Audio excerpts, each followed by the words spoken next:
नमस्कार दोस्तों। आज मैं एक बहुत ही इंटरेस्टिंग टॉपिक पे बात करने जा रहा हूँ। टॉपिक का नाम है अफ़गानिस्तान इशू। आई होप कि सबको पता ही होगा कि अफ़गानिस्तान में क्या हो रहा है। तालिबान ने पूरे अफ़गानिस्तान पे कब्जा कर लिया है और अब अफ़गानिस्तान में एक ऐसा गवर्नमेंट बनेगा जो कि पूरी तरह से शरिया लॉ को फॉलो करेगा। लेकिन हम उससे पहले समझेंगे कि ये जो अफ़गानिस्तान है इस स्थिति में कैसे पहुंचा, मतलब हम उसका हिस्ट्री जानने की कोशिश करेंगे और उसमें ढूंढने की कोशिश करेंगे इस प्रश्न का आंसर कि अफ़गानिस्तान इस स्थिति में कैसे पहुंचा। और जो अफ़गानिस्तान इस स्थिति में पहुंचा है क्या यह उसी के लिए केवल है। मेरा कहने का मतलब है कि अगर जिस सिचुएशन से अफ़गानिस्तान गुजरा है उसी सिचुएशन से कोई और देश या कह लो कि इंडिया गुजरता तो क्या इंडिया में अभी कोई फंडामेंटलिस्ट गवर्नमेंट की तरफ नहीं बढ़ता। इस क्वेश्चन का भी आंसर हम ढूंढने की कोशिश करेंगे। और फिर एक और क्वेश्चन है कि आज जो अफ़गानिस्तान का सिचुएशन है, जो अफ़गानिस्तान है जिसको वर्ल्ड में सबसे वर्स्ट कंट्री माना जाता है रहने के लिए, तो उसकी ऐसी स्थिति क्यों आ गई। अफ़गानिस्तान जो एक फंडामेंटलिस्ट कंट्री आज बन रहा है, तो क्या यह खुद बन रहा है या इसको किसी ने इस तरफ आने में मदद की या फिर किसी ने इसको इस तरफ आने के लिए धक्का देकर इसको आगे बढ़ाया। इस क्वेश्चन का भी आंसर जानने की कोशिश करेंगे। तो चलिए पहले अफ़गानिस्तान को हम वर्ल्ड मैप में देख लेते हैं कि आखिर अफ़गानिस्तान की वर्ल्ड मैप में स्थिति क्या है, कौन सी जगह पे अफ़गानिस्तान है। तो ये है अपना वर्ल्ड मैप, गूगल मैप से लिया हुआ है। देखिए ये है अपना अफ़गानिस्तान, ये तो दिख ही रहा होगा। ये है अफ़गानिस्तान, ओके। इसके पड़ोसी में हम देखते हैं, इसके पड़ोसी में एक पाकिस्तान है, यहाँ पे इंडिया है, इधर चाइना भी है। चाइना का भी बॉर्डर थोड़ा सा अफ़गानिस्तान से सटा हुआ है। इधर उज़्बेकिस्तान है, इधर किर्गिस्तान है, यहाँ पे तुर्कमेनिस्तान है, यहाँ पे ईरान है। इनके पड़ोसियों पे ध्यान दीजिएगा कि हम पड़ोसियों के बारे में बात कर रहे हैं तो पड़ोसियों पे का ध्यान रखिएगा कि कहाँ किसका क्या पोजीशन है, क्योंकि अफ़गानिस्तान को इस स्थिति में आज पहुंचाने में इन पड़ोसियों का भी हाथ कम नहीं है।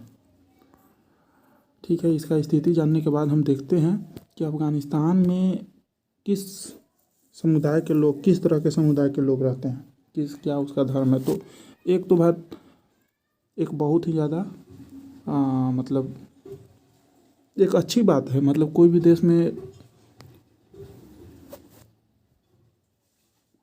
अगर किसी एक बात पे कोई यूनाइट होने का मतलब एक टॉपिक है किसी देश के पास, तो एक अच्छी बात है, उस देश को यूनाइट रखने में मदद करता है। जैसे आपने देखा होगा कि यूरोप की जितने भी कंट्री बने हुए हैं वो सब एक लैंग्वेज के बेस पे बने हैं। जितने लोग फ्रेंच बोलते हैं वो सब फ्रांस में आ गए, जितने लोग इंग्लिश बोलते हैं सब इंग्लैंड में आ गए, जितने लोग रसिया बोलते हैं वो सब रसिया में आ गया, रसियन बोलते हैं, जितने लोग जर्मन बोलते हैं वो सब जर्मनी में आ गए। वैसे ही बहुत सारे कंट्री धर्म के आधार पर बने हैं, तो अफ़गानिस्तान भी उसी में से एक है। 90% से ज़्यादा या कह लो कि 95% से ज़्यादा लोग इस्लाम धर्म को फॉलो करते हैं। लेकिन इस्लाम धर्म के अंदर भी बहुत सारे सब कैटेगरी हैं। जैसे अपने हिंदू धर्म में बहुत सारी जातियां हैं, वैसे ही मुस्लिम कम्युनिटी में भी बहुत सारी उपजातियां हैं। तो जो अफ़गानिस्तान का डेमोग्राफी है, सबसे पहला तो ध्यान देने की बात है कि अफ़गानिस्तान एक पूरी तरह से इस्लाम मेजोरिटी कंट्री है। लेकिन उन मुस्लिमों में से पश्तून जो है, पश्तून मेजोरिटी में है। उसके बाद ताजिक लोग हैं, उज़्बेक लोग हैं, हज़ारा मुस्लिम हैं। यहाँ पे देखिए ताजिक उज़्बेक, मैंने आपको मैप में दिखाया। देखिए ये है उज़्बेक, ये है तुर्कमेनिस्तान। तो यहीं के लोग जैसे ये जो एरिया है, जैसे यहाँ पे उज़्बेकिस्तान मुल्क के लोग रहते हैं, तो थोड़ा मोड़ा उनका कल्चरल इन्फ्लुएंस इस बॉर्डर के क्रॉस बॉर्डर भी है। वैसे ही तुर्कमेनिस्तान मतलब ताजिक लोग भी इधर रहते हैं।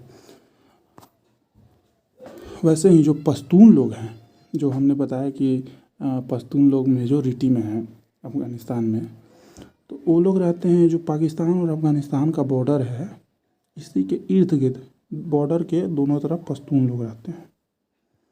अब बॉर्डर के दोनों तरफ एक ही कम्युनिटी के लोग रहने का मतलब कुछ है, इसका कुछ अच्छी बात भी है, कुछ ख़राब बात भी है। ख़राब बात यह है कि आप किसी को देख कर यह नहीं बता सकते हैं कि यह बंदा अफ़गानिस्तान का है या पाकिस्तान का है।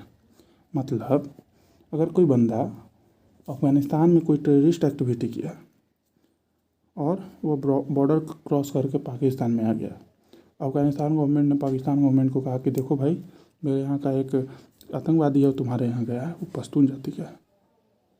अब पाकिस्तान जाएगा अपने बॉर्डर पर, देखिएगा भैया यहाँ पे तो पश्तून वाले ही रहते हैं, कैसे ढूंढेगा? किसी को तो ऐसे उठा के नहीं बोल देगा कि तुम टेररिस्ट हो, ठीक है ना।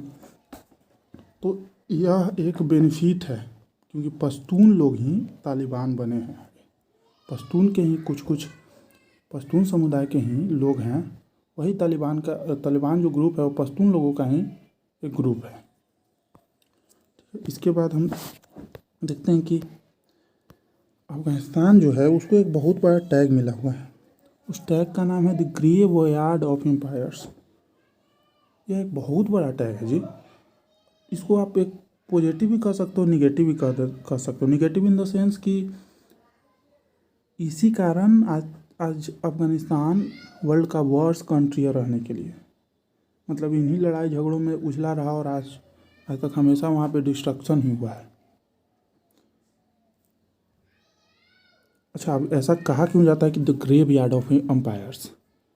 अब देखिए, एम्पायर्स मतलब यह एक अफ़गानिस्तान जो है एक ऐसा देश है कि आज तक जितने बड़े बड़े एम्पायर हुए हैं, जैसे वर्ल्ड वार के पहले कौन सा एक एम्पायर था, पहला नाम आएगा आपको ब्रिटिश इतना बड़ा एम्पायर था कि उसके राज्य में कभी सूर्य डूबता ही नहीं था। तो जो ब्रिटिश है, ब्रिटिश का भी घमंड आकर अफ़गानिस्तान में टूटा। ये जो यूएस एसएसआर है, इन लोगों का भी घमंड आके अफ़गानिस्तान में टूटा। मतलब जब कोई एम्पायर बहुत बड़ा होने लगता है तो उसको घमंड हो जाता है कि अरे भाई, मेरे सामने तो कोई ये पे नहीं करेगा, हमारा सामने कौन टिक जाएगा। लेकिन इतने बड़े बड़े एम्पायर को अफ़गानिस्तान में हार के सामना करना पड़ा। तो इसका कारण क्या है? ऐसा तो नहीं है कि मतलब अफ़गानिस्तानी पीपल सुपरमैन सब रहते हैं, एक आदमी 500 आदमी को मार देगा, ऐसा तो है नहीं। और विदेशी शक्तियाँ जैसे ब्रिटिश और यूएसएसआर, यूएस टेक्नोलॉजिकली भी एडवांस है। तो इसका कारण क्या था? इसका कारण हमने यहाँ पे लिखा है। इसका 3 कारण। पहला तो टेरेन। अब मैंने आपको मैप में एक चीज़ बताया था, देखिए ये है अफ़गानिस्तान, ठीक है। यहाँ पे ये तो हिमालय रेंज है अपना, इधर इंडिया, इधर नॉर्थ ईस्ट तक। अब यहीं से एक और इधर रेंज निकला है, हिंदुकुश रेंज। ये पूरे अफ़गानिस्तान में फैला हुआ है और इसकी चोटियाँ इतनी ऊंची ऊंची हैं कि आप मतलब एक आदमी को क्रॉस करने में, पाकिस्तान को ऐसे क्रॉस करने में उसको महीनों लग जाएंगे। और यहीं पे आता है एक फैक्टर जो कि अफ़गानिस्तान को इन्वेड करने में बहुत मुश्किल बनाता है, क्योंकि यहाँ के जो मूल निवासी हैं वो सब तो बहुत ही ज़्यादा हैबिचुअल हैं यहाँ पे। लेकिन जो बाहर की शक्तियाँ आती है यहाँ पे, वो तो हैबिचुअल रहते नहीं हैं। वो तो भाई घमंड में उधर से पूरा टैंक लेके आ रहे हैं कि यार टैंक से तो हम उड़ाइए देंगे। आया तो इधर देखा कि रोडें नहीं है। अब रोड नहीं है तो कैसे बढ़ेगा? हाँ, जैसे इसका दूसरा कारण कि अफ़गानिस्तान को the graveyard of empires बोला जाता है, तो इसका दूसरा कारण ये भी है कि इंफ्रास्ट्रक्चर की कमी। यहाँ इंफ्रास्ट्रक्चर के नाम पे, रोड के नाम पे कुछ है ही नहीं, ठीक ना। तो इस कारण उधर से मान लीजिए पूरा यूएस का सेना आया, पूरा उधर से अथी लेकर, क्या बोलते हैं, बड़ा बड़ा टैंक लेकर इधर आया तो रोड ही नहीं है। अब रोड नहीं है, जैसे अब रोड है भी, मान लीजिए रोड बनाने चाहा, अब यूएस यहाँ पे रोड बना दिया, ठीक है। इधर मान लीजिए पाकिस्तान है, इधर अफ़गानिस्तान है, यहाँ से एक रोड बना दिया ऐसे। अब यूएस का जो सेना है, मान लीजिए इधर से टैंक उंक लेकर आगे बढ़ रहा है, पश्तून लोग हैं दोनों तरफ। इधर के पश्तून, एक कोई आतंकवादी है जो इधर से भागा हुआ है, उसको पता चला कि यहाँ से इस बार इस रोड से गुजरने वाला है अमेरिकन सेना, आएगा इधर चोटी पर जाकर बैठ जाएगा, जैसे ऐसे गुजरेगा एगो बम बिक के फिर ऐसे घुस जाएगा, क्या कर लेगा। हाँ, बॉर्डर क्रॉस कर लिया तो कोई गवर्नमेंट क्या कर लेगा, उसको प्रोसेस ही करने में पहले गवर्नमेंट के पास जाएगा, अमेरिकन गवर्नमेंट अफ़गानिस्तानी गवर्नमेंट से संपर्क करेगा, फिर अफ़गानिस्तानी गवर्नमेंट पाकिस्तान गवर्नमेंट को संपर्क करेगा। उसके बाद पाकिस्तान गवर्नमेंट जब जाएगा उस एरिया में तो सब पश्तूने हैं, कैसे हम पता करें कि तुम ही टेररिस्ट हो, ठीक ना। तो ये भी एक कारण है कि अफ़गानिस्तान को द ग्रेवयार्ड ऑफ एम्पायर्स बनाने में। तीसरा, पश्तून इन पाकिस्तान एंड अफगानिस्तान। तो ये तो कारण है कि यूएस को हराने का यह एक मेजर कारण है, क्योंकि यूएस को जिसने हराया है वो तालिबान, और तालिबान जो है वो बेसिकली पश्तून लोगों का ही, पश्तून जो मेजोरिटी कम्युनिटी है उन लोग, उस सोसाइटी का ही कुछ लोग जो कि बहुत ज़्यादा रेडिकल हैं, जो कि बहुत ज़्यादा फंडामेंटलिस्ट हैं, ने मिलकर बनाया है। तो पश्तून लोग जो दोनों तरफ रहते हैं, तो मैंने बताया कि कोई हमला करके इधर से क्रॉस बाउंड्री हो जाते हैं और उसके बाद पकड़ने में बहुत ज़्यादा दिक्कत है। तो इसलिए यह भी एक कारण है कि अफ़गानिस्तान को द ग्रेवयार्ड ऑफ एम्पायर्स बोला जाता है। तो इसको समझना शुरू करते हैं, कहानी की तरह समझेंगे, सब कुछ दिमाग में आ जाएगा, ठीक। अब देखिए, सबसे पहले शुरुआत करते हैं। देखिए, आजकल जो भी मेजर प्रॉब्लम है पूरे वर्ल्ड में, चाहे आप इंडिया के सेंस में देखिए तो इंडिया का कश्मीर प्रॉब्लम, इंडिया का चाइना का जो बॉर्डर प्रॉब्लम है, इंडिया चाइना का, इंडिया का नेपाल और नेपाल के साथ जो बॉर्डर प्रॉब्लम है, जो श्रीलंका में प्रॉब्लम है, मतलब वहाँ पे क्या बोलते हैं, गृह युद्ध हुआ था बौद्ध और सिंहली के बीच। फिर उधर चलिए मिडिल ईस्ट में जितना इराक ईरान जो प्रॉब्लम है, मतलब सिया सुन्नी जो प्रॉब्लम है, इजराइल फ़लस्तीन जो प्रॉब्लम है, सब कुछ ब्रिटिश का क्रिएट किया हुआ है, ठीक ना।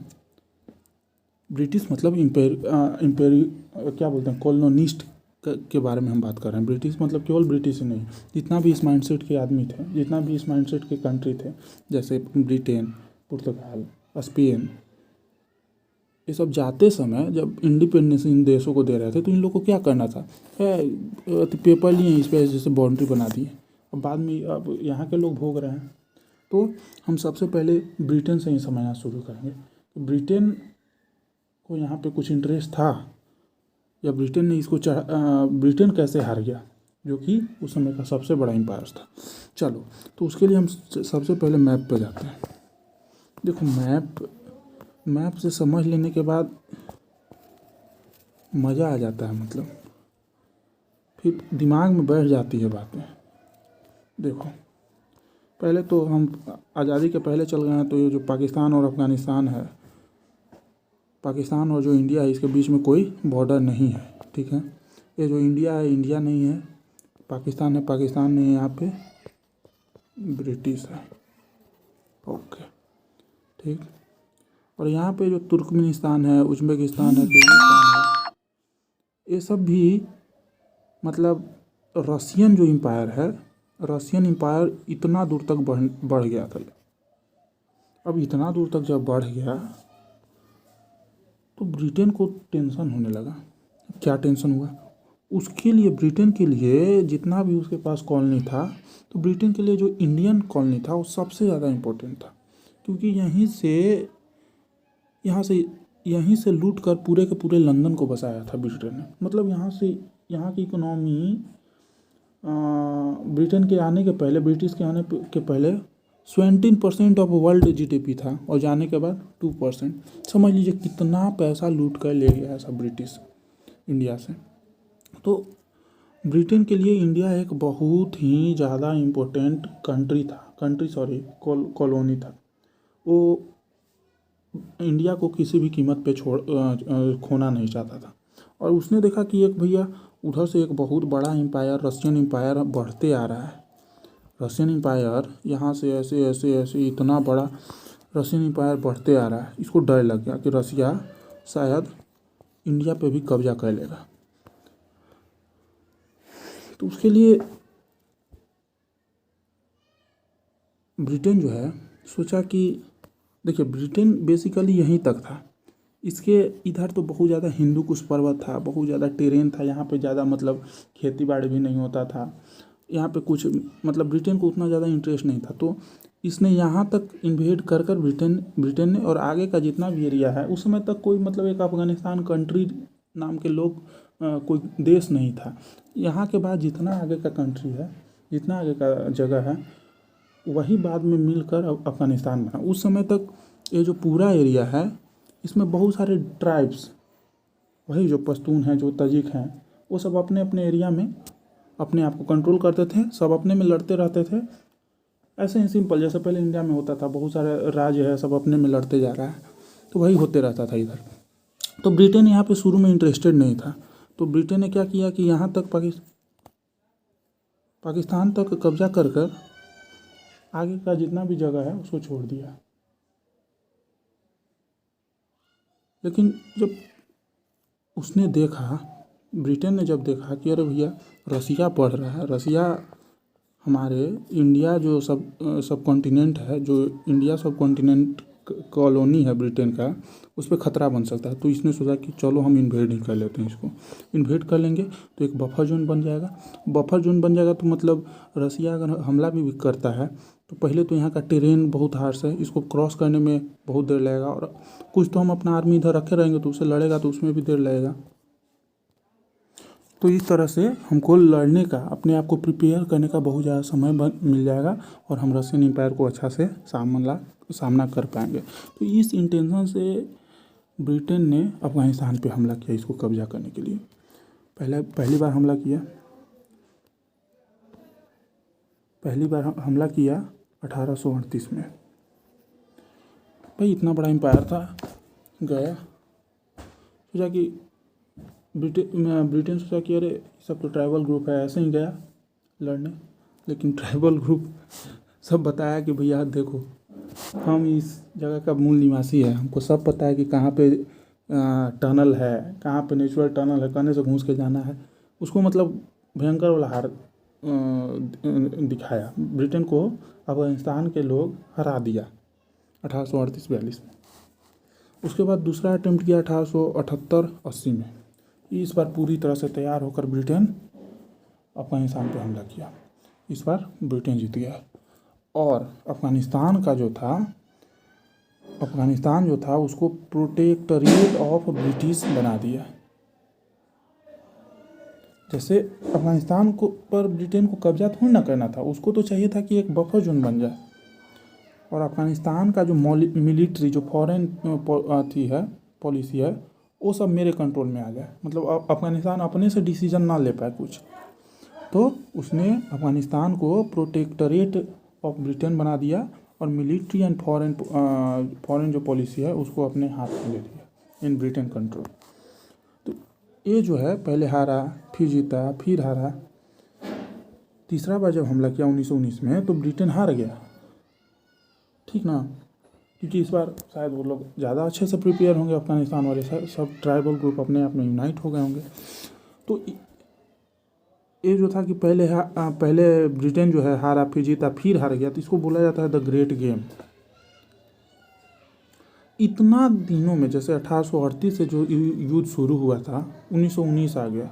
ब्रिटेन जिस डर से इसको इन्वेड करना चाह रहा था कि रसिया का भी आंख टिका हुआ है इस पर, इतना दिन में रसिया ने कभी कोशिश नहीं किया अफगानिस्तान को इन्वेड करने का।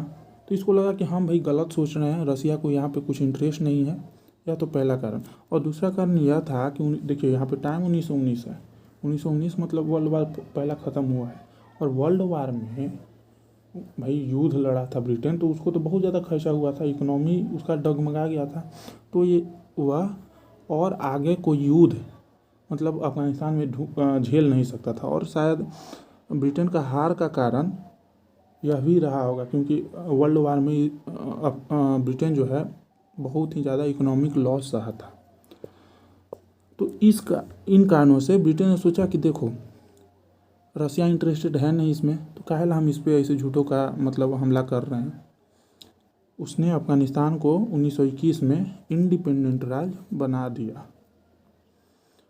1921 में बन गया, इसका मतलब देखो इंडिया कब हुआ था, 1947, 20 साल पहले, 20 साल नहीं 26 साल पहले अफगानिस्तान हम लोग से इंडिपेंडेंट बन गया था। अब जब ये 1919 में हरा दिया अफगानिस्तान, तो उस समय से 1926 तक वहाँ के जो राजा नहीं कर सकते, आमिर जो थे, एमिरेट्स, अमानुल्लाह वन अपने आप को आमिर बनाए। आमिर होता है रिलीजियस सिंबल, मतलब हम मुस्लिम के हेड हैं। अब चूंकि यह रिलीजियस बेसिस पे था, जैसे रिलीजियस सिंबल थे, तो सारे के सारे कम्युनिटीज, सारे के सारे इतना इथिकल ग्रुप, सारे के सारे ट्राइबल ग्रुप ने इसको एक्सेप्ट कर लिया अपने अमीर की तरह। लेकिन 1926 में अमानुल्लाह ने अपने आप को डिक्लेयर कर दिया प्रेसिडेंट, मतलब अब राजा बन गया। फिर अब जब ये राजा बन गया तो 1933 में राजा वाला कंटिन्यू हुआ, तो जहीर शाह किंग बने। और ये जो जहीर शाह थे, अक्सर ऐसा नहीं होता है, अक्सर देखिए, अक्सर कोई किंग रहता है वो बहुत ही ज़्यादा ब्रूटल होता है, घमंड से भरा रहता है, वो चाहता है कि अपने जो जनता है उसको दबा कर रखें कि कोई आवाज़ नहीं उठाए। लेकिन ये जो जहीर शाह थे, ये बहुत ही ज़्यादा लिबरल थे। इन्होंने बहुत सारे सोशल रिफॉर्म किए, इकोनॉमिक रिफॉर्म किए, एडुकेशन दिए, मतलब महिलाओं को भी एजुकेशन की परमिशन दी। देखिए यहाँ पे टाइम आप हमेशा देखते रहें, 1933 का बात कर रहा हूँ, और 1933 में इंडिया में सविनय अवज्ञा आंदोलन हो रहा था। मतलब इंडिया अभी आज़ादी से 13-14 साल दूर था। इतना पहले अफगानिस्तान में महिलाओं को प्रॉपर मतलब कॉन्स्टिट्यूशन से एक तरह से लिखित रूप में एजुकेशन का राइट प्राप्त हो गया था। मतलब अफगानिस्तान का जो सोसाइटी है, और देखिए यहाँ तक आप यह भी देख रहे हैं कि कोई विरोध भी नहीं हो रहा है, ऐसा लिबरल जो ये सब काम कर रहे हैं जहीर शाह जी, कोई विरोध नहीं हो रहा है। इसका मतलब केवल राजा ही सेकुलर टाइप का नहीं है, या फिर केवल राजा ही लिबरल नहीं है, जनता भी लिबरल है, तभी तो कोई विरोध नहीं हो रहा है। ठीक, तो यहाँ तक देखने में लगता है कि अफगानिस्तान एक बहुत ही ज़्यादा प्रोग्रेसिव सोसाइटी की तरफ बढ़ रहा था 1933 तक। ठीक, तो मीनवाइल अब देखिए 1947 आया, 1947 में इंडिया इंडिपेंडेंट हुआ। 1950 में इंडिया ने अफगानिस्तान के साथ फ्रेंडशिप ट्रीटी साइन किया। तो इससे पता चलता है कि हमारा जो रिलेशन था शुरू में, हमेशा से ही अफगानिस्तान से बहुत ही अच्छा रिलेशन था। फिर 1953 आया। अब जो ये जाहिर शाह जी थे, उन्होंने अपने कजन मतलब भतीजा को, जो इनका नाम दाऊद खान था, उसको प्राइम मिनिस्टर बना दिया। अब ये जो प्राइम मिनिस्टर जी बने, ये थोड़े कम्युनिस्ट से इन्फ्लुएंस थे। वंस अगेन टाइम पे ध्यान दें, टाइम हो गया 1953, द्वितीय विश्व युद्ध खत्म हो गया है। अब कोल्ड वार का एरिया आ गया है, कोल्ड वार का टाइम आ गया है, पूरा विश्व दो ध्रुवों में बंटना शुरू हो गया है। मैंने आपको मैप में दिखाया था कि अफगानिस्तान के जस्ट ऊपर यूएसएसआर है। यूएसएसआर उस समय बहुत ही अच्छा परफॉर्मेंस कर रहा था, इकोनॉमिकली, लिबरली। इसलिए यह स्वाभाविक है कि बगल के देश में एक बहुत बड़ा पार्ट उस आइडियोलॉजी से इन्फ्लुएंस में होगा। तो ये जो दाऊद खान जी बने प्रधानमंत्री, ये कम्युनिस्ट से इन्फ्लुएंस्ड थे। लेकिन यहाँ पे दिक्कत यह है कि ये जो राजा बने वो केवल कम्युनिस्ट से इन्फ्लुएंस थे। और कम्युनिस्ट जो है, कम्युनिस्ट का तो सबसे पहला मांग है कि भैया रिलीजन को पूरी तरह से ख़त्म कर दो, मतलब पूरी तरह से ख़त्म कर दो। यहाँ तो मार्क्स ने तो यहाँ तक कहा है कि रिलीजन इज द बिगेस्ट अफीम। क्योंकि कम्युनिस्ट में क्या है, कम्युनिज्म में मांगता है एक रिवॉल्यूशन। जब मतलब वर्ग के, जो सोसाइटी के सारे निचले वर्ग एक साथ प्रोटेस्ट करें, एक साथ रिवॉल्यूशन करें, और जो कैपिटलिस्ट सिस्टम है, जो किंग है, उसको एक बार में ही ख़त्म कर दें, मार दें, और कैपिटलिस्ट कम्युनिज्म को स्थापित करें। तो कम्युनिज्म जो है रिलीजन का कंप्लीट एबॉलिशमेंट मांगता है, क्योंकि ये रिलीजन जो है हमेशा आम नागरिक को बंधक बनाए रहता है। यह कभी भी आम नागरिक को कोई प्रोटेस्ट करने से रोकता है राजा के खिलाफ। लेकिन अफगानिस्तान में सिचुएशन दूसरा था। अफगानिस्तान का जो राजा बने, मतलब एक प्राइम मिनिस्टर बने, वो कम्युनिस्ट से इन्फ्लुएंस थे। उनको रिलीजन ख़त्म करने की दिशा में बढ़ने वाले थे। लेकिन अफगानिस्तान के जो आम नागरिक थे वो ज़्यादातर बहुत ही ज़्यादा ट्राइबल ग्रुप थे या फिर इथनिक ग्रुप थे। और ये जो ट्राइबल ग्रुप होते हैं ये सब बहुत ही ज़्यादा सेंसेटिव होते हैं अपने रिलीजन के प्रति। अपने रिलीजन के में कोई छेड़छाड़ ये ट्राइबल लोग नहीं चाहते। यहीं से अपना एक क्लैश शुरू हुआ अफगानिस्तान में। ठीक, अब देखिए 1965 है। 1965 में अफगानिस्तान कम्युनिस्ट पार्टी का भी फॉर्म हुआ। इसका लीडर थे नूर मोहम्मद तराकी, शॉर्ट में NMT। अब 1973 आया। अब यहाँ पे एक गजब टाइप का इंसिडेंट हुआ। ये जो जाहिर शाह थे, जो कि लिबरल राजा जी थे, इनको ओवरथ्रोन कर दिया गया। किसके द्वारा किया गया? दाऊद खान के द्वारा। इनके भतीजे के द्वारा ओवरथ्रोन कर दिया गया और खुद ही दाऊद खान जी अब प्रेसिडेंट बन गए। और ये दाऊद खान जी थे USSR से इन्फ्लुएंस। तो जो US है, ये जो फंडामेंटलिस्ट ग्रुप थे जो कि गांव में रहते थे, ट्राइबल ग्रुप थे, उन लोगों के अनुसार ये जो नई गवर्नमेंट बनी थी दाऊद खान की, यह पपेट ऑफ USSR थी। इस गवर्नमेंट को, जो दाऊद खान जी का गवर्नमेंट था, उसने अफगानिस्तान का नाम रखा रिपब्लिक ऑफ अफगानिस्तान। और इस गवर्नमेंट को इंडिया ने रिकॉग्नाइज किया। In fact India was the only country in the South Asia to recognise the Republic of Afghanistan. अब देखिए यहाँ पे भी ध्यान दीजिए, टाइम पे हमेशा ध्यान रखा कीजिए। टाइम है 1973। 1971 ख़त्म हो चुका है। बांग्लादेश का लड़ाई ख़त्म हो चुका है। हमने बांग्लादेश को आज़ाद करवा दिया है। उस समय प्रधानमंत्री जी थी अपनी इंदिरा गांधी जी। बांग्लादेश को आज़ाद करने में USSR ने बहुत ही बड़ा रोल प्ले किया था। USSR का जो एक न्यूक्लियर कैपेबल सबमरीन था, सबमरीन व्लादिमीर ने ही US का जो 7 फ्लीट था, जो कि इंडिया पे हमला करने आ रहा था, जो कि पाकिस्तान के सपोर्ट में था, उसको रोक कर रखा था। और शायद उसी कारण हम बांग्लादेश को आज़ाद करा पाए थे।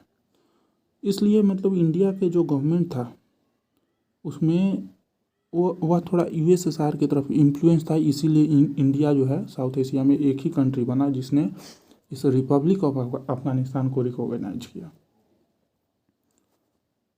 1975-77।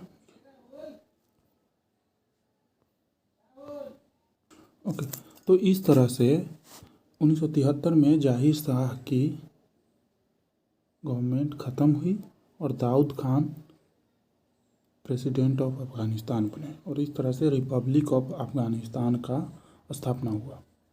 ठीक है, उसके बाद 75 से 77 तक बहुत ही ज़्यादा अफ़गानिस्तान में लिबरल, सेकुलर, इकोनॉमिक रिफॉर्म हुए। औरतों को आज़ादी दी गई। औरतों ने कंधे से कंधे मिलाकर सोसाइटी को आगे बढ़ाने का जिम्मा बखूबी प्ले किया। लेकिन जब लिबरल रिफॉर्म हो रहा था अफ़गानिस्तान में, जब सेकुलर रिफॉर्म हो रहा था अफ़गानिस्तान में, तो ये जो ट्रेडिशनल लोग थे, जो कि डिफरेंट ट्राइबल ग्रुप थे, उनमें जो फंडामेंटलिस्ट लोग थे, उन लोगों ने armed protest in country side, मतलब अधिकतर तो ट्राइबल ग्रुप लोग गांव में रहते हैं, तो उन लोगों ने आर्म प्रोटेस्ट शुरू कर दिया। अब देखिए, हमने बोला यह टाइम 1973 है, 1975-77 है। मतलब इंडिया ने पाकिस्तान को हराकर बांग्लादेश का स्थापना कर दिया। पाकिस्तान ने कसम खा लिया है कि हम इंडिया से बदला लेंगे। पाकिस्तान ने एक नया प्रोजेक्ट शुरू किया है जिसका नाम था कि to cut India to blood India with thousands cut. मतलब पाकिस्तान अब हमेशा चाहेगा कि इंडिया को कैसे भी अपोज करें। ये तो ठीक है। फिर 1973 कोल्ड वार एरिया है। कोल्ड वार एरिया है, इसका मतलब कोई भी नया देश अगर यूएस के फेवर में जा रहा है तो यूएसएसआर उसके खिलाफ हो जाएगा, और यूएसएसआर के तरफ जा रहा है तो यूएस के खिलाफ हो जाएगा। तो सेम थिंग यहाँ पे हुआ। अब देखिए, ये जो armed protest in country side हो रहा था, इसका नाम था अफगान मुजाहिदीन। अब इसको ही यूनाइटेड स्टेट ने, सऊदी अरबिया ने, एक बहुत ही फंडामेंटलिस्ट कंट्री, ब्रिटेन ने, कैपिटलिस्ट कंट्री, यूएई ने, फंडामेंटलिस्ट मुस्लिम कंट्री, इन लोगों ने फंड करना स्टार्ट किया।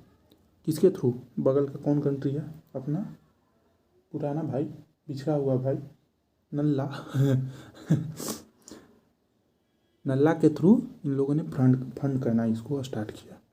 अब भैया यूएस फंड कर रहा है, सऊदी अरबिया फंड कर रहा है, तो फंड का कोई तो दिक्कत होना नहीं है। फंड का, पैसे का कोई दिक्कत नहीं होना। ये देखिए इमेज है कि 1975-76 में जो रिफॉर्म हो रहा था उस समय अफगानिस्तान, एक काबुल के रोडों का, काबुल के सड़कों का इमेज है, काबुल का इमेज है। आप देख सकते हो कि औरतें बखूबी पार्टिसिपेट कर रही है जॉब में भी। They are job worker, they are, she is I think air hostess. तो मतलब औरतों को पूरी तरह से आज़ादी था। ये जो socialist government Republic of Afghanistan बना था उसमें, उससे अफगानिस्तान एक बहुत ही प्रोग्रेसिव सोसाइटी की ओर बढ़ रहा था। लेकिन साथ ही साथ गांव में जो ट्राइबल ग्रुप थे, उसके जो फंडामेंटलिस्ट एलिमेंट थे, उन लोगों ने प्रोटेस्ट शुरू कर दिया था, और उसको पाकिस्तान ने, अमेरिका ने, सऊदी अरबिया ने, यूएई ने, ब्रिटेन ने फंड करना शुरू कर दिया। अब देखिए यहाँ तक हमने 2 स्टेज देख लिए हैं अफ़गानिस्तान का। पहला तो स्टेज था कि अफ़गानिस्तान में मोनार्की आया, ठीक है, मोनार्की। सेकंड है कि आप रिपब्लिक।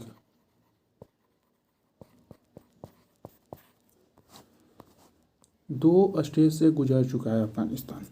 रिपब्लिक आ गया है, बहुत ही लिबरल सोसाइटी की तरफ बढ़ रहा है। तो आइडियली अगर 1970-73 में ही इतना ज़्यादा लिबरल सोसाइटी की तरफ बढ़ रहा है तो आइडियली अफगानिस्तान को अब तक एक बहुत ही ज़्यादा डेवलप कंट्री बन जाना चाहिए था। क्योंकि अफगानिस्तान हालांकि वो लैंडलॉक्ड कंट्री है, उसको कोई सी रूट नहीं है, लेकिन अफगानिस्तान जो है एक बहुत ही ज़्यादा रिसोर्सफुल रिच कंट्री है। अब क्या हुआ कि 1978 आया। 1978 में एक अजब तरह का घटना हुआ, वहाँ पे सौर रिवॉल्यूशन हुआ। इसमें क्या हुआ, ये जो दाऊद खान जी थे इनको मार दिया गया। किसमें? एक कम्युनिस्ट कूप हुआ, मतलब एक कम्युनिस्ट तख्ता पलट हुआ जिसको रिवॉल्यूशन हम लोग बोलते हैं, वह हुआ, और उसमें दाऊद खान को ही मार दिया गया जो कि खुद एक कम्युनिस्ट लीडर थे। किसके द्वारा? एनएम के, हमने क्या इनका नाम बताया था, नूर मोहम्मद कजराई। तो इनके द्वारा एक नूर मोहम्मद तराकी, सॉरी दिस इज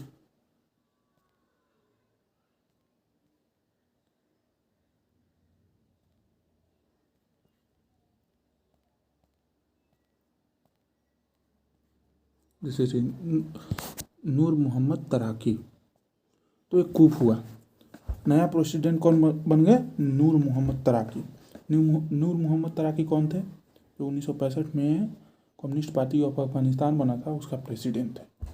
अब इनका क्या था, मतलब किस बेसिस पे इसको, क्योंकि खान साहब तो खुद ही कम्युनिस्ट थे, अब कम्युनिस्ट को कम्युनिस्ट ही हटा रहा है तो किस बेसिस पे हटा है? तो नूर मोहम्मद तराकी जी ने कहा कि हम अफगानिस्तान को यूएसएसआर के इन्फ्लुएंस से मुक्त करना चाहते हैं।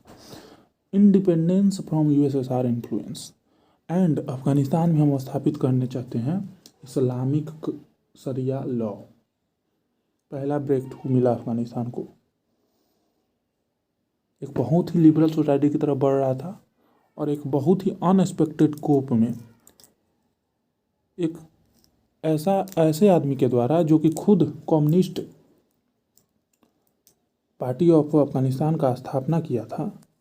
और कम्युनिज्म में होता है कि रिलीजन को पूरी तरह से ख़त्म कर देना है, और उसने एक कम्युनिस्ट गवर्नमेंट को हटाया, खान जी को हटाया, दाऊद खान को, और खुद बना प्रेसिडेंट और खुद कह रहा है कि हम भैया कम्युनिस्ट को हटाएंगे और अफगानिस्तान को एक इस्लामिक कंट्री बनाएंगे। वैसा हुआ तो क्या होगा? सिंपल है, पार्टी में कन्फ्लिक्ट होने लगा। 1979 आया, 1 साल हुआ, NMT वाज किल्ड। यही जो कन्फ्लिक्ट हो रहा था उसी के कारण को किल कर दिया होगा। 14 सितंबर 1979 को हफीजुल्लाह अमीन जो प्रेसिडेंट थे, नए प्रेसिडेंट बने अफगानिस्तान के। इनका क्या एजेंडा था? तब तक इन्होंने अपने बगल के पड़ोसियों को देखा था। बगल में इंडिया था, बगल में पाकिस्तान था। मतलब उस समय जो एक नाम करके नॉन अलायंस मूवमेंट स्टार्ट हुआ था, जो जिसका इंडिया भी एक फाउंडर कंट्री था, उसने एक एग्जाम्पल प्लेस किया था। जितने भी नए नए कंट्री बन रहे थे, कोल्ड वार था, कोल्ड वार में कोई भी नया कंट्री बनता था तो उसको दोनों पक्ष, जो एक कैपिटलिस्ट पक्ष था जिसका लीडर यूएस था और एक जो कम्युनिस्ट पक्ष था जिसका लीडर यूएसएसआर था, दोनों ट्राई करते थे कि हम इस कंट्री को अपने तरफ ला लें। तो उस समय नाम जो था इंडिया ने ही, जिसको जवाहरलाल नेहरू जी ने शुरू किया था, उसने एक एग्जाम्पल पेश किया कि आप कैसे दोनों से लाभ ले सकते हो। रसिया ने भी इंडिया में बहुत सारे परमाणु रिएक्टर बनाए, ब्रिटेन ने भी बनाए। उस समय इंडिया ने एग्जाम्पल पेश किया कि कैसे आप दोनों से अलग भी रह सकते हो, किसी को दुश्मन भी नहीं बनाना है और दोनों से फ़ायदा भी उठाना है। तो इसको देखकर ये जो हफीजुल्लाह अमीन बने, इनका मेन मतलब काम था, वो चाहते थे कि he want to decrease over dependence of Afghanistan on USSR. अब देखिए, ऐसा हुआ, अफगानिस्तान जो है सोशलिस्ट आ गया था, कम्युनिज्म यहाँ पे आ गया था, लेकिन अफगानिस्तान अब वापस चाह रहा था कि हम कैपिटलिज्म की तरफ जाएं। यहीं पे 24 दिसंबर 1979 को यूएसएसआर ने इन्वेट किया। क्यों इन्वेट किया भैया? कैसे आप ऐसे ही थे ना, किसी को इन्वेट कर सकते हो? इसका कारण क्या था? देखिए, कारण तो एक जो रसिया कहता था कि चूँकि अफगानिस्तान जो था उसमें एक बहुत ही लिबरल सोसाइटी की तरफ बढ़ रहा था, लेकिन इस लिबरल सोसाइटी से एक बहुत ही कंजर्वेटिव सोसाइटी की तरफ बढ़ रहा था। That is human right violation बहुत ज़्यादा होने वाला था। इस बेसिस के कारण हम अफगानिस्तान को इस क्राइसिस में जाने से बचाने के लिए हमने इन्वेट किया। लेकिन उससे भी ज़्यादा देखिए क्या कारण था कि यूएसएसआर ने इन्वेट किया। तो उसको समझने के पहले आपको एक समझना पड़ेगा कि यूएसएसआर का ब्रुनेई डॉक्ट्रिन और यूएस का डॉक्ट्रिन ऑफ कंटेनमेंट जो था, वो दोनों एक दूसरे पे ओवरलैप करते थे। कैसे? डॉक्ट्रिन ऑफ जो कंटेनमेंट था यूएस का, उसका मतलब एक तरह से सार ये था कि जो भी न्यूली इंडिपेंडेंट कंट्री हो रहे हैं, जैसे 1950 के बाद, सेकेंड वर्ल्ड वॉर के बाद बहुत सारे एशियन और अफ्रीकन कंट्री इंडिपेंडेंस हासिल कर रहे थे, तो जो भी नए नए इंडिपेंडेंट कंट्री हो रहे हैं उसमें हम कम्युनिज्म नहीं फैलने देंगे कैसे भी करके। ठीक है, ये हो गया यूएस का डॉक्ट्रिन ऑफ कंटेनमेंट। ये जो ब्रुनेई डॉक्ट्रिन था, इसका था कि भैया एक बार अगर कम्युनिज्म में आ गए तो हम तुमको वापस कैपिटलिज्म की तरह नहीं जाने देंगे। मतलब हम उस जो कम्युनिज्म है उस सरकार को बचाने के लिए we will protect it at any cost. तो देख रहे हैं कि ओवरलैप कर रहा है दोनों का। जो प्रिंसिपल है ओवरलैप कर रहा है। तो देखिए अब अफ़गानिस्तान में ये जो नए शासक बने थे हफीजुल्लाह अमीन, वो ओवर डिपेंडेंस ऑन यूएसएसआर को घटाना चाह रहे थे। मतलब यूएसएसआर ने सोचा कि अफ़गानिस्तान अब कैपिटलिस्ट की तरफ जा रहा है। उसके ब्रुनेई डॉक्ट्रिन में यही बात है कि हम भैया एक बार अगर कम्युनिज्म को अपना लिए तो हम उस कंट्री में कम्युनिज्म को किसी भी कॉस्ट पे प्रोटेक्ट करेंगे। और इसी कारण अफ़गानिस्तान में यूएसएसआर ने इन्वेड किया 1989 में। 10 साल बाद 1979 से 1989 मतलब 1989 में यूएसएसआर को अफ़गानिस्तान से भागना पड़ा। मतलब मजबूरी में वहाँ से अपने सेना को हटाना पड़ा। अब क्यों हटाना पड़ा? देखो 10 साल तक कोई युद्ध नहीं लड़ सकता है। अगर लड़ेगा तो उसका इकोनॉमिक कॉस्ट इतना होगा। और इस साफ भी है, उसके जस्ट 2 साल बाद 1991 में यूएसएसआर कोलैप्स हो गया। और यूएसएसआर के कोलैप्स होने में ये जो यूएसएसआर का अफ़गानिस्तान पर इन्वेजन था, यह भी एक बहुत बड़ा कारण माना जाता है। क्योंकि 10 साल तक अफ़गानिस्तान में यूएसएसआर फंसा रहा, लेकिन वह जीत नहीं पाया। जो अफ़गान मुजाहिदीन था उसे जीत नहीं पाया। क्यों नहीं जीत पाया वो तो हम पहले ही बता दिए हैं कि टेरेन बहुत हार्श है, प्लस में कोई इंफ्रास्ट्रक्चरल डेवलपमेंट नहीं है। आप एक बार तो आओगे, शुरू में आओगे बहुत सारे सेना लेकर, एक बार पूरा बॉम्बिंग करोगे एरोप्लेन से, ये सबसे एक बार तो आपको लगेगा कि हम जीत गए। लेकिन 2 महीना 3 महीना रुकोगे तब बगल में आके बम गिरने लगेगा। 10 दिन बाद फिर एगो बम आके गिर जाएगा। मतलब अफ़गानी पीपल जो हैं, चूँकि उनका जो टेरेन है, चूँकि उनका जो ज्योग्राफी है बहुत ही ज़्यादा माउंटेनियस है, तो अफ़गानी पीपल गोरिल्ला वार में बहुत ज़्यादा एक्सपर्ट है। आप एक बार इन्वेड करिएगा तो आपको लगेगा कि अरे हम तो एक ही दिन में, मतलब एक ही महीना में हरा दिए, लेकिन आपको 10 साल तक फंसा हुआ रहना पड़ेगा वहाँ पे। तो वही हुआ, इतना ज़्यादा इकोनॉमिक लॉस हुआ यूएसएसआर को कि वहाँ से उसको हटना पड़ा, विड्रॉ करना पड़ा, या फिर यह कहिए कि वो मजबूर होकर यूएसएसआर वहाँ से भागना पड़ा। तो इस तरह से यह दूसरा एम्पायर था जिसको अफ़गानिस्तान ने हरा दिया था। मतलब दूसरा एम्पायर का ग्रेवयार्ड बन गया है अभी तक अफ़गानिस्तान। अब यूएसएसआर विड्रॉ किया अफ़गानिस्तान से, अब क्या होगा? वही होगा जो हमेशा से होता रहा था अफ़गानिस्तान में। सिंपल गृह युद्ध स्टार्ट हो गया। जो भी डिफरेंट ट्राइबल ग्रुप थे सब एक दूसरे से लड़ने लगे कि हम भैया हम शासन करेंगे अफ़गानिस्तान को, हम शासन करेंगे। उसमें ये जो अफ़गान मुजाहिदीन था 1992 में उसने कैप्चर कर लिया काबुल को, और अहमद शाह मसूद नया लीडर बना, नया प्रेसिडेंट बना। अब ये जो मुजाहिदीन था अफ़गानिस्तान मुजाहिदीन, यह मूल रूप से ताजिक सोसाइटी से था। और मैंने आपको शुरू में बताया था कि वहाँ पे ताजिक लोग मेजोरिटी में नहीं है। हाँ, उनका अमाउंट अच्छा है, लेकिन मेजोरिटी में पश्तून लोग हैं। अब देखो, अब पश्तून जो थे उनको लगने लगा कि अरे हम पे तो माइनॉरिटी वाला जो कम संख्या में हम पे शासन कर रहा है। इसका सिंपल ही है, इसका स्वाभाविक असर यह हुआ कि 1995-96 तक पश्तून लोगों का एक नया ग्रुप बनकर उभरा, तालिबान। अब ये जो तालिबान है उसको 50 पश्तून स्टूडेंट्स ने मिलकर बनाया था। और अफ़गानी में तालिबान का मतलब होता है स्टूडेंट्स। ओके, इसको साथ ही साथ सपोर्ट ऑफ पाकिस्तान प्राप्त था। पाकिस्तान क्या चाहता था कि अफ़गानिस्तान में हम पूरी तरह से एक मुस्लिम स्टेट बनाए, इस्लामिक स्टेट बनाए, और साथ ही साथ वह चाहता था कि हम अफ़गानिस्तान में एक पपेट गवर्नमेंट बने।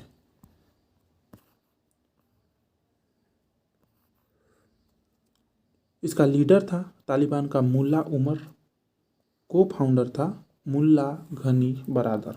ये मुल्ला गनी बरादर जो है, इसको थोड़ा ध्यान रख लो, इसको थोड़ा हम हाईलाइट कर देते हैं। यह अभी भी बहुत ज़्यादा इम्पोर्टेंट है इस बार भी, क्योंकि शायद इस बार मुल्ला गनी बरादर ही अफ़गानिस्तान का प्रेसिडेंट बनेगा, या बन भी चुका है। ठीक, उसके बाद 1995-96 में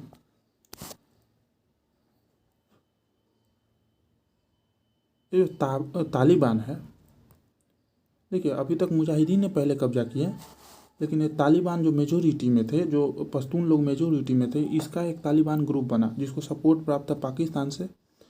अब ये तालिबान एक ही साल में, या कहिए कि 6 महीना में, मतलब एक ही साल के भीतर मुजाहिदीन को हरा कर कैप्चर कर लिया काबुल को, और उसने अपना जो कैपिटल है कांधार में शिफ्ट किया। बट इसका मतलब ये थोड़ी ना था कि उसने पूरे अफ़गानिस्तान को ही कब्जा कर लिया। ये जो लोग थे, जो मुजाहिदीन लोग थे, जो पहले गवर्नमेंट में थे, जिसको हरा कर तालिबान ने अब शासन स्थापित किया, वो ताजिक लोग थे। और मैंने आपको बताया था कि ताजिकिस्तान जो है वो नॉर्दर्न बाउंड्री पे है अफ़गानिस्तान का। ये जो अफ़गानिस्तान है, ताजिकिस्तान या तुर्कमेनिस्तान, उज़्बेकिस्तान, ये जो नॉर्दर्न बाउंड्री पे है। तो ये जो अफ़गान मुजाहिदीन था, नॉर्थ पार्ट ऑफ अफ़गानिस्तान में चला गया और वहाँ पे इसने नॉर्दर्न अलायंस बना लिया। मतलब तालिबान जो है, तालिबान का कब्जा केवल इतना एरिया में हुआ, इतना एरिया में। बाकी ऊपर वाला में जो ताजिक लोग थे, उन लोगों ने अपना एक अलग से गवर्नमेंट बनाया। मतलब एक ही देश में दो गवर्नमेंट चल रहा था उसमें। ठीक। अब 1995-96 में तालिबान ने कब्जा कर लिया पूरे अफ़गानिस्तान पे। उसने पूरी तरह से जो उसका था ही, उसका मतलब वह इसी बेसिस पे पूरी तरह से फंडामेंटलिस्ट इस्लामिक बेसिस पे ही वह पार्टी का गठन हुआ था, और इसलिए उसने rigid form of sharia law establish किया।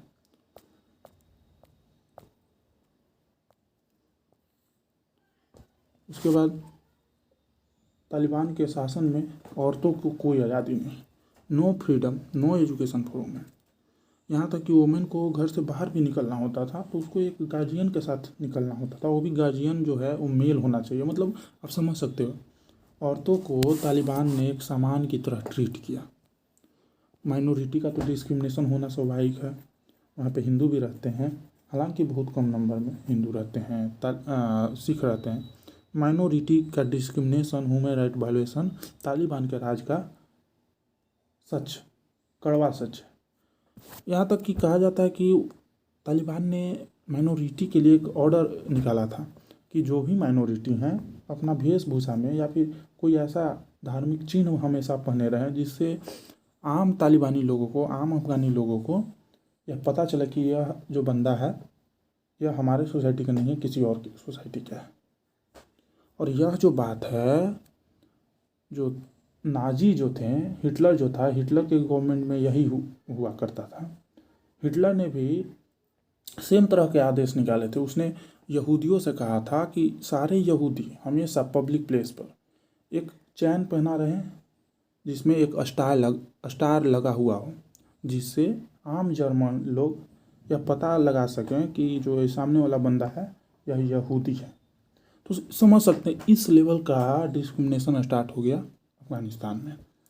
उसके बाद अफ़गानिस्तान में एक वर्ल्ड हेरिटेज साइट था, बुद्धिस्ट वामना टेम्पल। इसको तालिबान ने बॉम्ब से उड़ा दिया। वह जानता था कि यह जो टेम्पल है वर्ल्ड हेरिटेज साइट में है, फिर भी उसने बॉम्ब से उड़ा दिया। क्यों उड़ा दिया? क्योंकि मुस्लिम कम्युनिटी में idol worship is wholly prohibited, मतलब मूर्ति पूजा पूरी तरह से बैन है। इस्लाम के खिलाफ था यह मूर्ति, इसलिए इसको उड़ा दिया। उसके बाद उससे भी बड़ा एक कांड हुआ। इंडिया का जो IC-814 इंडियन एयरलाइंस का एक हवाई जहाज़ था, उसको हाईजैक कर लिया। हाईजैक कर को उसको पहले, जैसे जो हवाई जहाज़ था वो काठमांडू से दिल्ली जा रहा था, उसको बीच में ही हाईजैक कर उसको पहले अमृतसर में उतारा गया, फिर दुबई में वहाँ पे ले जाकर उसको रीफ्यूलिंग किया गया, और लास्ट में उसको ले जाकर कंधार में उतारा गया। कंधार आपको याद होना चाहिए कि मैंने बताया कि तालिबान ने अपना कैपिटल काबुल से कंधार शिफ्ट कर लिया था। और इसी हाईजैक के नेगोशिएशन में इंडिया को अपने नागरिकों का जान बचाने के लिए 3 आतंकवादियों को छोड़ना पड़ा। उन्हीं तीनों में से एक का नाम है मसूद अजहर। मसूद अजहर वही है जिसने पार्लियामेंट्री अटैक, उरी, पठानकोट हमला किया है। तो समझ सकते हैं इंडिया ने कितना बड़ा कॉस्ट पे किया है यह तालिबान गवर्नमेंट का। तो इसलिए इंडिया ने तालिबानी गवर्नमेंट को कभी रिकॉग्नाइज नहीं किया। इनफैक्ट बहुत ज़्यादा कंट्री, बहुत कम ही कंट्री थे जो गिने चुने कंट्री थे। पाकिस्तान था, सऊदी अरबिया था, यूएई था, जिसने इस गवर्नमेंट को, दैट इज़ तालिबानी गवर्नमेंट ऑफ अफगानिस्तान को रिकॉग्नाइज किया था। बाकी कोई देश ने उसको रिकॉग्नाइज ही नहीं किया था। इनफैक्ट इंडिया जो था, ये जो नॉर्दर्न अलायंस बना था उसको सपोर्ट करता था, कोवर्टली ही सही, छुप छुप के ही सही। इंडिया, ईरान प्लस रसिया सब मिलकर नॉर्दर्न अलायंस को सपोर्ट करते थे, और इसीलिए तालिबान कभी नॉर्दर्न अलायंस को जीत नहीं पाया। अच्छा, इसमें एक और समझने वाली बात है, जो ईरान क्यों सपोर्ट किया? ईरान भी तो मुस्लिम कंट्री है, उसके लिए तो अच्छी बात है कि उसके बगल के देश में एक ऐसा गवर्नमेंट आया है जो कि पूरी तरह से मुस्लिम लॉ पे बेस्ड है। तो इसका आंसर है, जो तालिबान है वो पूरी तरह से सुन्नी जो होता है, देखिए मुस्लिम में भी 2 कम्युनिटी होता है, एक सुन्नी एक शिया। तो ये जो तालिबान है यह एक सुन्नी ग्रुप है, और ईरान जो कंट्री है वह शिया कंट्री है। और शिया और सुन्नी में ऐसा लड़ाई है कि मतलब आप ऐसा लड़ाई है कि जैसा बिल्ली और चूहा में होता है, टॉम एंड जेरी में होता है, वैसा लड़ाई है। मतलब हमेशा एक दूसरे का नस्ल ही ख़त्म करने के लिए उन लोग उतावले रहते हैं। तो इसलिए ईरान ने भी नॉर्दर्न अलायंस को सपोर्ट किया था। देखते हैं इस बार क्या होता है, इस बार सपोर्ट किया जाता है कि नहीं, क्योंकि न्यूज़ आ रहा है कि नॉर्दर्न अलायंस फिर से फॉर्म हुआ है नॉर्दर्न पार्ट ऑफ अफगानिस्तान में। ठीक है, उसके बाद देखिए 1996 से 2001 तक तालिबान का शासन चला अफगानिस्तान में। उसके बाद 9/11 हुआ। 9/11 2001 में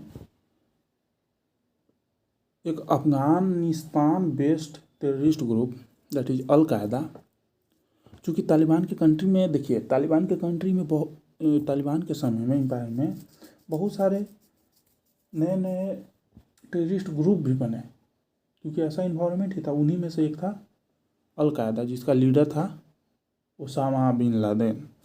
तो 9/11 में 4 प्लेन को हाईजैक किया गया। 4 में से 2 प्लेन जो था उसको ठोक दिया गया, जो वर्ल्ड ट्रेड सेंटर का बिल्डिंग था उसमें। Hundreds of people were died. एक प्लेन को पेंटागन में ले जाकर गिरा दिया गया। पेंटागन आप समझ सकते हो, पेंटागन मतलब यूएस का जो आर्मी है, यूएस का जो ट्रूप्स है, उसका हेड क्वार्टर पेंटागन है। एक और जो प्लेन था उसको वाइट हाउस की तरफ भेजा गया गिराने के लिए।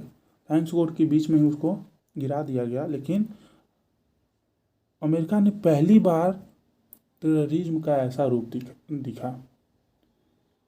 अमेरिका को पहली बार रियलाइज हुआ कि कोई भी बैड टेररिज्म और गुड टेररिज्म नहीं होता है।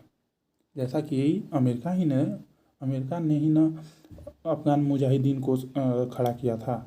हालांकि वो हार गया, लेकिन भाई वो भी तो पूरी तरह से आतंकवादी ही था, वो भी तो पूरी तरह से फंडामेंटलिस्ट ही था। तो अमेरिका को पहली बार रियलाइज हुआ कि टेररिज्म में कोई गुड टेररिज्म और बैड टेररिज्म नहीं होता है। अब देखिए 9/11 जो हुआ, इसका रिस्पॉन्सिबिलिटी लिया अल-कायदा ने, ओसामा बिन लादेन ने। अमेरिका जो है अफ़गानिस्तान के गवर्नमेंट जो थे उस समय, तालिबान जो था, उसे डिमांड किया कि भैया हमको ओसामा लौटा दो, ओसामा हमको दे दो, हम अपना कोर्ट में उस पर ट्रायल चलाएंगे, उसको सजा देंगे, क्योंकि उसने तो रिस्पॉन्सिबिलिटी ले ली है। उसने तो डायरेक्ट अपना ही गवाह दे दिया कि हम ही हमला किए, हम ही इन 200, 300, 400 लोगों को मारे हैं। लेकिन तालिबान ने रिफ्यूज़ कर दिया, मतलब नहीं देंगे, जो करना है कर लो। देखिए, आप कभी कभी बात होता है कि कोई ऐसा बात हो जाता है कि वो नाक पर बन जाती है। अब यह बात है 2001 का, 1991 गुजर चुका है, मतलब यूएसएसआर कोलैप्स हो गया है। पूरी दुनिया एक मोनोपोली है अमेरिका की। वर्ल्ड का केवल एक ही लीडर है जो कि अमेरिका है, और उस वर्ल्ड लीडर को एक छोटा सा देश, एक देश भी नहीं मतलब एक छोटा सा टेररिस्ट ग्रुप ने उसका बात मानने से इनकार कर दिया। वो भी पब्लिकली आकर प्रेस कॉन्फ्रेंस में बोल दिया कि हम तुमको वो सामान नहीं देंगे। बहुत ही ज़्यादा एम्ब्रेसिंग था। अमेरिका ने वार ऑन टेरर शुरू किया। America with NATO force and with UN approval invaded Afghanistan. Within a month Taliban was defeated, democracy established. मतलब विदिन अ मंथ तालिबान को तो भैया हमने शुरू में ही आपको बताया था। देखो आप अफगानिस्तान में एक बार आओगे पूरी तरह से तैयारी से, 1 महीना में साफ कर दोगे। आपको लगेगा सबसे पहले कि अरे तो हम क्या था, 1 महीना में तो हम इसको हराइए दिए। लेकिन बाद में जब 6 महीना बाद 4 महीना बाद आप पे बम गिरेगा तो आप 10 साल 20 साल तक वहाँ फंस के रह ही जाइएगा। यूएसएसआर के साथ भी यही हुआ था, उसने भी 1 महीना में हरा दिया था। 10 साल बाद उसको भागना पड़ा यहाँ से। यूएस भी शुरुआत का खुशी मना रहा है कि उसने 1 महीना में within a month Taliban was defeated. तो यूएस खुशी मना रहा है कि क्या था, यूएसएसआर तो लगता है कि कमज़ोर था, ये तो 1 महीना का तो खेले था। Democracy established. लेकिन तालिबान जो था हारा तो नहीं था। तालिबान एक आइडियोलॉजी था। तालिबान एक ग्रुप थोड़ी ना था, एक आइडियोलॉजी था, एक फंडामेंटलिस्ट का आइडियोलॉजी था। और आइडियोलॉजी को बम या तोप या गोला से हराना इतना आसान नहीं है। और साथ ही साथ हमने शुरू में बताया था आपको कि पश्तून लोग अफगानिस्तान पाकिस्तान के बॉर्डर के दोनों तरफ रहते हैं। जितने भी कुछ आतंकवादी मरे भी, बहुत सारे आतंकवादी मरे इस इन्वेजन में, लेकिन जितने भी बचे थे वो बाउंड्री क्रॉस करके पाकिस्तान में आ गए। पाकिस्तान ने ही तो सपोर्ट करके तालिबान को बनाया था। उसको शेल्टर मिला, राइट इन्वायरमेंट मिला, ट्रेनिंग मिली, साथ ही पैसा मिला।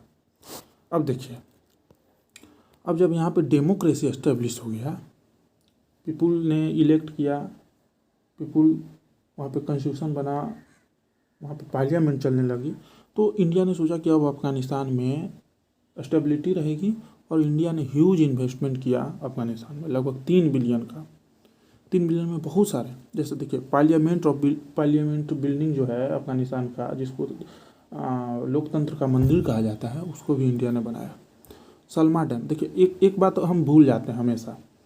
आजकल न्यूज़ में है कि अफगानिस्तान पे ही कब्जा कर लिया, तालिबान कब्जा कर लिया। हमको लग रहा है कि अफगानिस्तान में सबसे बड़ा प्रॉब्लम तालिबान ही है, लेकिन बात एक और प्रॉब्लम है जिस पर ध्यान देने योग्य बात है।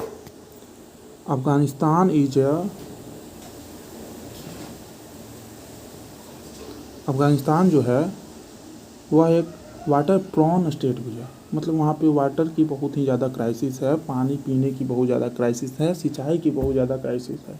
तो इंडिया ने वहाँ पे सलमा डैम बनाया है, जिसको India and Afghanistan friendship dam भी कहा जाता है। इंडिया ने बहुत सारे स्कूल, बहुत सारे हॉस्पिटल, बहुत ही ज़्यादा ह्यूमैनिटेरियन एक्ट किया है अफगानिस्तान में, और इसका रिजल्ट भी दिखा है। एक सर्वे हुआ था अफगानिस्तान में, जिसका रिजल्ट आया 71% ऑफ अफगान पीपल ने बोला कि हम सोचते हैं कि India has played a positive role in Afghanistan, whereas only 2% Afghani people said that Pakistan has played positive role in Afghanistan. तो मतलब इंडिया और अफगानिस्तान के पीपुल के बीच, लोगों के बीच बहुत ही अच्छा रिलेशन है। इसका और भी बहुत सारे मायने हैं, जैसे आईपीएल जो है, आईपीएल में बहुत सारे अफगानी प्लेयर खेलते हैं, राशिद खान, मुजीबुर रहमान।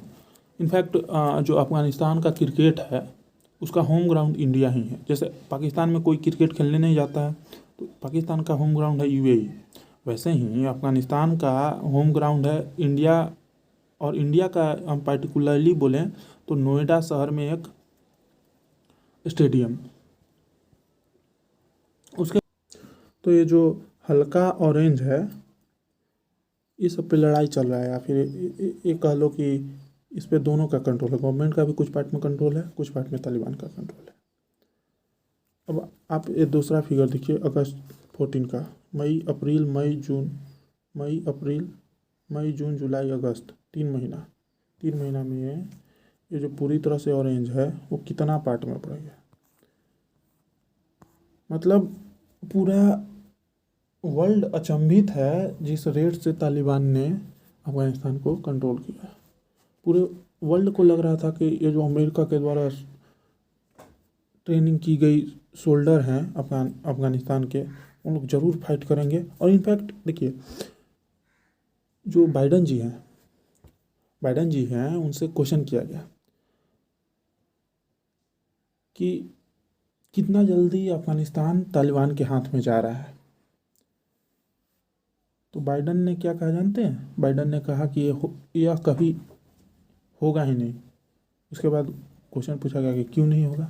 उसका आंसर दिया कि अमेरिका ने अफ़गानिस्तान के सोल्डर को ट्रेन किया है, 3 लाख सोल्डर को ट्रेन किया है हमने, और तालिबान का नंबर मुश्किल से 80,000 लोग होंगे। तो ऐसा कभी होगा ही नहीं कि तालिबान के हाथ में पूरा अफ़गानिस्तान चला जाए।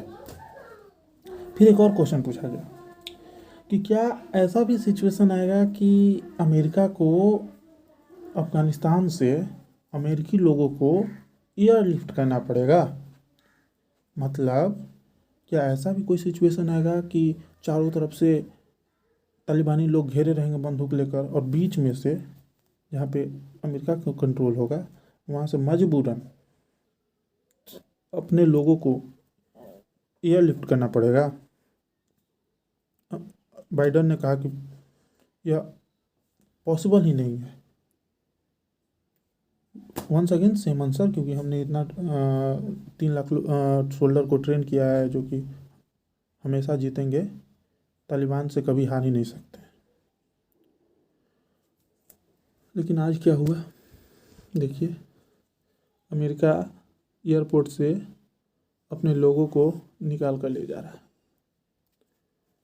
तो क्या अमेरिका के राष्ट्रपति जी जो बोलते हैं उसका वैल्यू नहीं रहा? अमेरिका का भाई राष्ट्रपति है, वर्ल्ड का सबसे पावरफुल कंट्री है, उसके राष्ट्रपति ने बोल दिया तो उसका वैल्यू होना चाहिए ना। कि हम बोल दिया, अमेरिका बोला है तो मतलब अगर नहीं तो नहीं, अगर हाँ तो हाँ। बोल दिया कि ऐसा कभी होगा ही नहीं, मतलब तालिबान कभी जीत ही नहीं सकता है, तो नहीं जीतना चाहिए था। लेकिन ये तो भैया आपका कंडीशन हो गया कि आप एयरलिफ्ट कर रहे हैं। तो क्या यह अमेरिका जो 1991 के बाद जो वर्ल्ड लीडर रहा था उसका अंत का शुरुआत है? क्योंकि वर्ल्ड लीडर का तो मतलब यही था कि अमेरिका जो कहेगा वही होगा। अमेरिका के प्रेसिडेंट ने कहा वो हुआ नहीं। यह क्वेश्चन आप लोगों के लिए कमेंट में बताइएगा।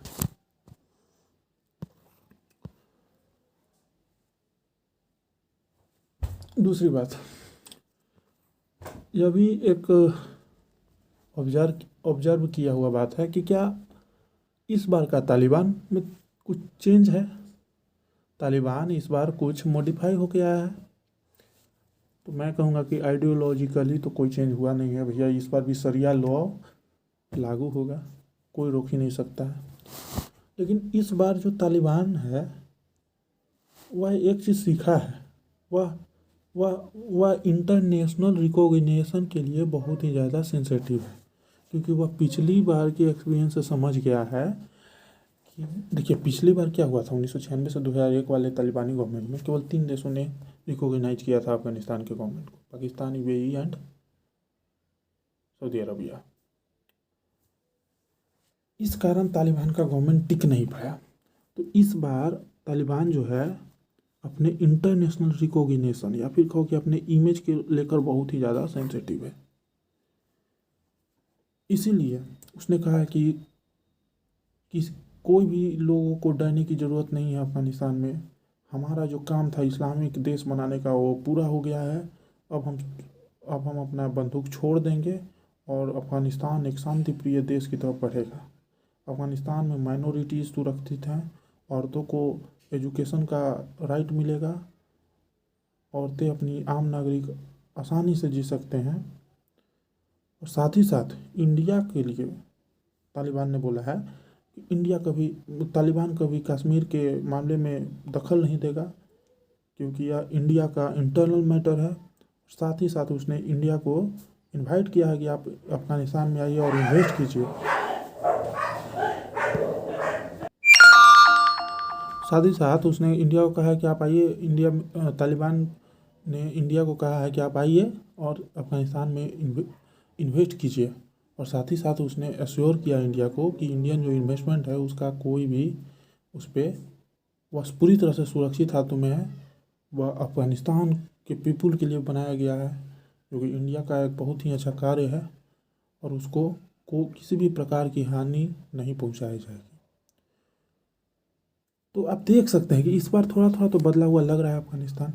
इनफैक्ट अफगानिस्तान ने एक इंटरव्यू दिया है, जो कि अफगानिस्तान के ही एक वुमेन एंकर हैं, महिला एंकर को तालिबान ने इंटरव्यू दिया, जो कि इतना आयरोनिक है। मतलब पिछली 96 से 2001 वाले तालिबान में यह सोचा भी नहीं जा सकता था कि तालिबान के रिजीम में कोई औरत किसी का इंटरव्यू ले ले। तो कुछ कुछ बदला हुआ तो लग रहा है, लेकिन उससे भी ज़्यादा शायद तालिबान जो है अपने इंटरनेशनल इमेज और इंटरनेशनल रिकॉग्निशन के लिए बहुत ही ज़्यादा सेंसिटिव है, बहुत ही ज़्यादा अपने आप को प्रिपेयर कर रहा है। और इसलिए वह पिछली बार की तरह ब्रूटलिटी जो वह ह्यूमन राइट वायलेशन करता था उसमें थोड़ा कमी लाएगा शायद। ओके, तो इस तरह से हमारा अफगानिस्तान का जो टॉपिक था लगभग समाप्त हो गया है। अभी इसका एक और पार्ट है कि इसका इंडिया पे इफेक्ट क्या पड़ेगा, तो उसको अगर आप लोग कहेंगे तो कभी और वीडियो बनाया जाएगा। लेकिन मैंने शुरू में कुछ क्वेश्चन पूछे थे, तो मैं फिर से वो क्वेश्चन दोहरा देता हूँ। पहला था कि क्या सेम सिचुएशन से अगर इंडिया गुजरता या फिर कोई भी अलग देश गुजरता तो उस देश में भी इतना फंडामेंटलिस्ट ग्रुप का उदय नहीं होता। मतलब अगर कोई सोसाइटी कोई बहुत ही ज़्यादा प्रोग्रेसिव सोसाइटी की तरफ बढ़ रहा है, हालांकि वो कम्युनिस्ट गवर्नमेंट था, लेकिन फिर भी एक आम नागरिक को क्या चाहिए? एक आम नागरिक को चाहिए कि उसका इकोनॉमिक डेवलपमेंट हो, उसके पास कुछ फंडामेंटल राइट्स हों। वो सब तो था ही उस गवर्नमेंट में। तो एक ऐसे सोसाइटी को जो